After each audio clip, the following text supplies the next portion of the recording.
Welcome to this series of videos then looking at F. Scott Fitzgerald's The Great Gatsby. And it's worth saying to start off with that this series is not a summary of each of the chapters. There are plenty of those on the internet. Instead, what this is going to do is actually have a look at some of the key quotations in each of the chapters and talk you through them in terms of the themes that they approach and touch on, and some of the analysis that you might get out of them as well. So I've been through each of the chapters and I've picked what I like in terms of the quotations and what I think could be the key ones to explore in F. Scott Fitzgerald's novel. Obviously that is subjective, and so treat it with a little bit of caution too. So to start off with, I'll just point out this is my copy, my very old copy of The Great Gatsby, this one here. It's a Penguin edition, a very small Penguin edition, and that's what all my page numbers come from. And so when you can see the page numbers at the sides of the quotations here, that is what they're referring to in terms of where I get my quotations from in the novel. Okay, so let's start off with chapter 1. In chapter 1, I've said at the start that this is where Fitzgerald establishes Nick as the narrator of his novel, as well as his bias towards Gatsby.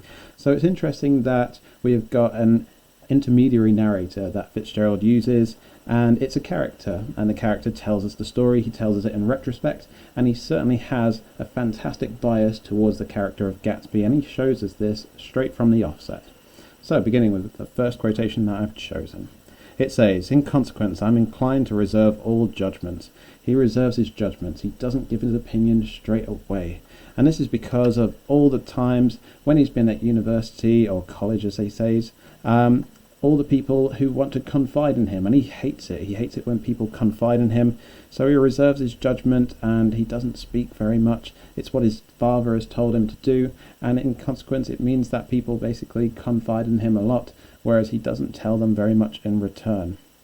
So interestingly then, I've said that he acknowledges that he reserves his judgment, which is interesting when combined with the retrospective narrative. Okay, so he's telling this and he's telling this from the future. Actually, he's looking at the past, and it's where he actually now passes his judgment. So he's reserved all his judgment, and now he's writing the novel on Gatsby, and he's passing his judgment on a lot of the other characters, and in this case it also becomes a tool for Fitzgerald to critique the 1920s in America as well.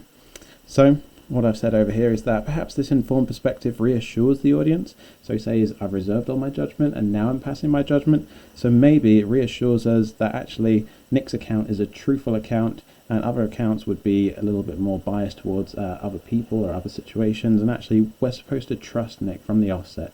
But I wouldn't suggest at all that he is a reliable narrator.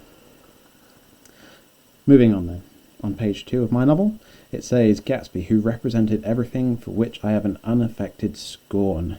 So scorn means hatred, and unaffected, it means that he's not acting, basically. So Gatsby represents everything that he hates. He doesn't have to pretend to hate it, he actually hates. And the reason for this is that Gatsby and Gatsby's affair, it's all about relationships and confiding. And Gatsby does this all the time, despite the fact that Nick hates people confiding in him.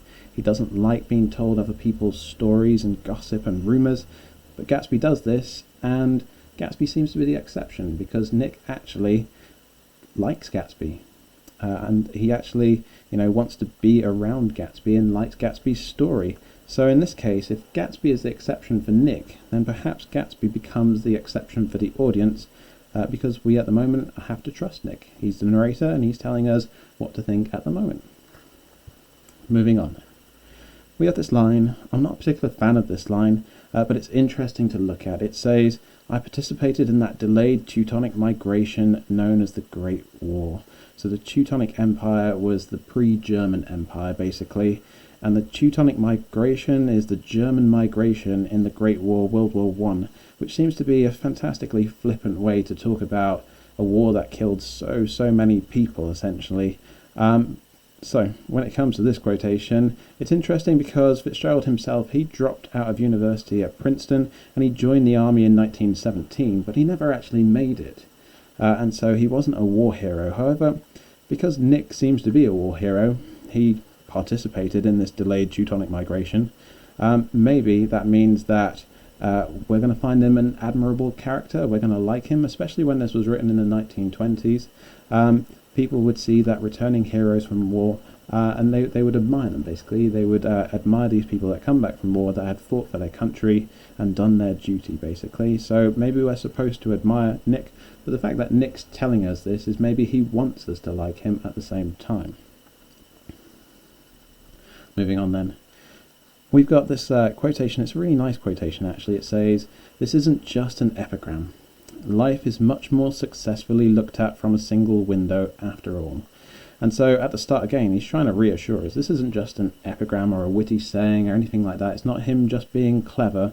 Life is more successfully looked at from a single window. And this single window metaphor is like a really nice metaphor to say that the perspective that you give is better if it's only one person's perspective. Well, it's interesting because the novel is Nick's perspective. And so he's given us his perspective on Gatsby. If it was told by lots of different people, all the people that hung around with Gatsby and fed off of him, maybe the story would be hugely different. Maybe we would get a lot more of the gossip and the rumours. Maybe we'd get some more of the truth as well, and his illegal activities as well. So in this case, it's certainly much more successful for Gatsby because it's been told by Nick, rather than told by any of the other characters who might not give him such a favourable account. But it's also interesting when he talks about it being a single window, and later on you can link it to the I was within and without quotations as well. Moving on. It says, "I felt that Tom would drift on forever, seeking a little wistfully for the dramatic turbulence of some irrecoverable football game." And so this is talking about Tom when he's at college. And so he loved the turbulence, the storm, the chaos of a football game, basically, and he was heroic in it. He was fantastic at football, and he was absolutely brilliant, which means that, he's always had this romantic desire to return to this fantastic physicality, this fantastic sport that he was so successful at when he was at university. But I think it's kind of ironic at the same time.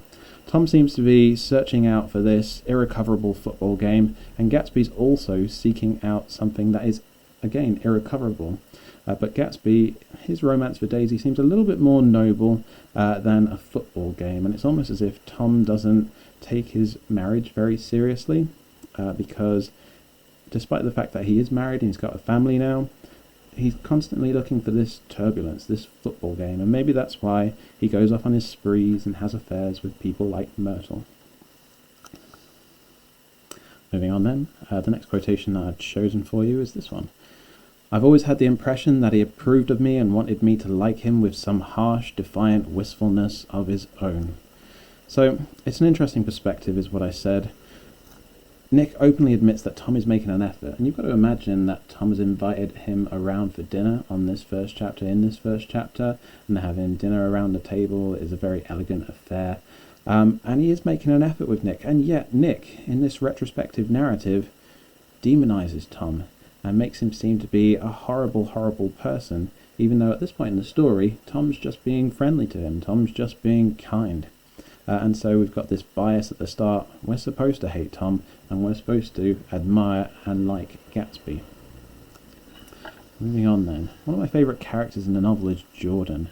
And we've got this quotation here which says, "She was a slender, small-breasted girl with an erect carriage, which she accentuated by throwing a body backward at the shoulders like a young cadet." And it's interesting that Jordan is continuously described in this very masculine way. The fact that she is slender and small-breasted with an erect carriage kind of makes her a little bit androgynous in terms of her appearance, and she accentuated it by throwing her body backwards at the shoulder. So, in this case, she almost looks like a cadet, like a male, like a young military cadet, basically, is what Nick is telling us here.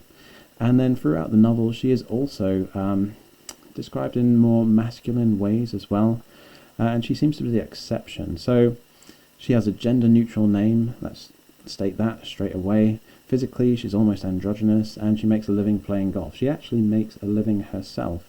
She doesn't depend on a man. So comparatively, this makes her quite an independent woman, rather than the other females in the novel, such as Daisy, such as Myrtle, who depend on men to advance themselves in society. Moving on then, we have this next quotation, a very short one. It says, "Gatsby demanded Daisy. What Gatsby?" So Daisy's outburst, "Gatsby? demanded, and she's demanding. Look at that. It's indicative of the fact that Daisy knows a Gatsby, and it's our first clue that actually the two of them are linked somehow, but we just don't know how much they are linked. But the fact that she's demanding shows this kind of desperation, shows maybe this kind of hope. She wants to know about this Gatsby, but then all too soon the conversation moves in a different direction and we don't get to explore Gatsby, and so there is not a reveal of this connection. Obviously that would have been far too early in the novel to do that. It's just a quick clue that Fitzgerald throws in there. Moving on then, we have the idea is if we don't look out for the white race, the white race will be utterly submerged. It's all scientific stuff. It's been proved. So this comes from Tom, and to start off with, we can say that New York was much more liberal-minded than other states, especially the American South at the time.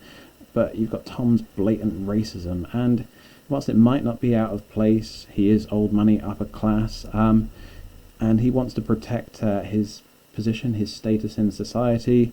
It is meant to make him seem ignorant, and we're not supposed to like him because he's saying these things, so it is quite vulgar.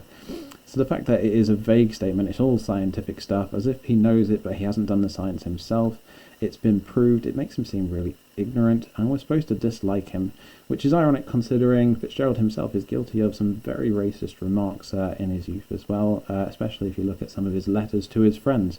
But we are supposed to dislike Tom, of course we are, and that's why we've got such a racist outburst from Tom here. Moving on. We have this quotation about the telephone, okay, and obviously they're sat at dinner, and we have a fifth guest. So I doubt if even Miss Baker was able to put this fifth guest, shrill metallic urgency out of mind. And so we've got personification of the telephone as a shrill guest, and it's perhaps indicative of disturbance of Myrtle on the occasion.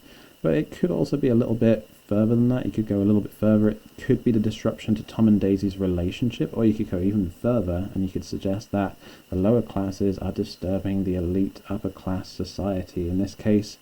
And maybe that's what it is. Maybe the American dream, which wasn't a term coined at this point in history, but maybe the fact that people are aspiring to be more and aspiring to go beyond their class is scaring and worrying the elite society, and maybe that's what this telephone could symbolize basically, and that's the disturbance that it represents at this dinner party. Okay, moving on then, we have this quotation. Daisy says it, and Daisy says it about her daughter. She says, "I'm glad it's a girl, and I hope she'll be a fool. That's the best thing a girl can be in this world, a beautiful little fool." So the fact that she acknowledges that she wants her daughter to be a fool kind of intimates to us that she's not a fool herself, and she wishes she could be a fool, because if she were a fool, then maybe she'd be able to ignore or remain ignorant of Tom's affairs. But unfortunately for her, she can't. So in this case, it's a comment about just how oppressive patriarchal society is on women at this time. Obviously you've got Jordan as the exception to the rule because she manages to make her own living and she doesn't depend on men, but Daisy certainly does, and she depends on Tom to keep her in this upper class elite society. And so it tells us that America in the 1920s it values looks and contentment in women rather than actually women that would get upset by these kind of affairs like Daisy does, basically. Moving on then, afterwards we have this quotation. "I had no intention of being rumoured into marriage." So Nick certainly avoids rumours, he doesn't like them at all, and he includes the rumour about himself as well. He wants to avoid that too. Again, it emphasises just how remarkable it is that he enters into Gatsby's rumours and Gatsby's affairs, basically. And so Gatsby is the exception to the rule, not even Nick is the exception to his own rule. Finally, we have this very famous quotation at the end of the chapter. It says, "Involuntarily I glanced seaward and distinguished nothing except a single green light, minute and far away." So the green light at this point, he sees nothing except a green light. It's barely anything, and he doesn't see the significance of that green light that Gatsby is looking at so far away, which is interesting because obviously to Gatsby it means a huge amount. That green light symbolises hope, and his hope for Daisy and being reconciled with her. But to Nick, it doesn't have that same enchantment, it doesn't have that same magic. So maybe this minute and far away comment at the end stresses the distance between Gatsby and Daisy, and perhaps that is just an indication that it's too much of a gulf, it's too much of a gap for them to ever bridge.